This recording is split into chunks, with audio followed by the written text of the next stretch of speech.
So, you think you know Westerville? We're standing outside Hanby Hall on Otterbein Campus.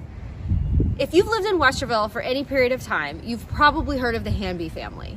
Benjamin Hanby gave us the Civil War era song, Darling Nellie Gray, which was re-recorded by Louis Armstrong in the 1930s. He also gave us Up on the Housetop, which is a famous Christmas song that we sing around the holidays.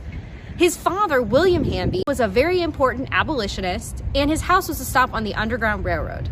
Both of these men are Westerville-famous, but this building is not named after them. It's actually named after Kate Hanby.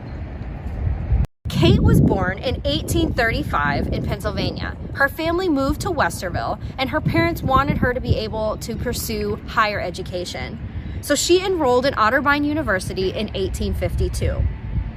Since Otterbein's founding in 1847, it admitted anyone that wanted to come study. It is believed to be one of the first colleges in the country that was founded co-educational. It enabled women to follow the same course of study as their male counterparts. After Kate's death, her son Brainerd wrote about her time at Otterbein. She describes getting up early and with the other women and trying to decide who would have to go get the kindling to make the fire.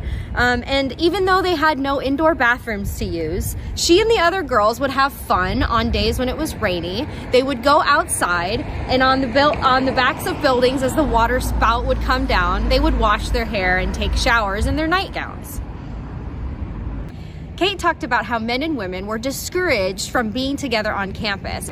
She described how one man was caught walking too close to a girl, that he had to go before the faculty, and they told him that he needed to keep a safe distance, and that 10 feet would be a safe distance. So the next day, he and a girl were found walking on campus with a 10-foot pole, each holding hands on one side. So Kate went to Otterbein from 1852 to 1857. And in 1857, she and Sarah Jeannie Miller became the first two women to graduate from Otterbein. During the commencement, President Davis said this in his address: "I congratulate you ladies as being the first graduates of this institution. You will be remembered as long as this college stands. You may have had difficulties, but diligence and perseverance have enabled you to overcome all of these. And in the judgment of the trustees and faculty, you well deserve the honors of this institution." Kate married Ben Hanby after she graduated, and they moved around a lot. Unfortunately, Ben died of tuberculosis and left Kate a 32-year-old widow with 2 children.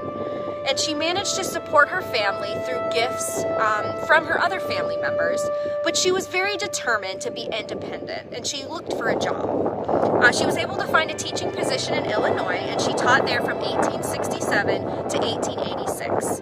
She was elected principal of the ladies' department at Otterbein and taught there for 1 year. Hanby Hall was dedicated in November 1961 in honor of Kate. And so when you drive past Hanby Hall, maybe you're tempted to think of Ben or William, but I encourage you to think of Kate, who was one of the first women to graduate Otterbein. Thanks for joining us on So You Think You Know Westerville, and we'll see you next time.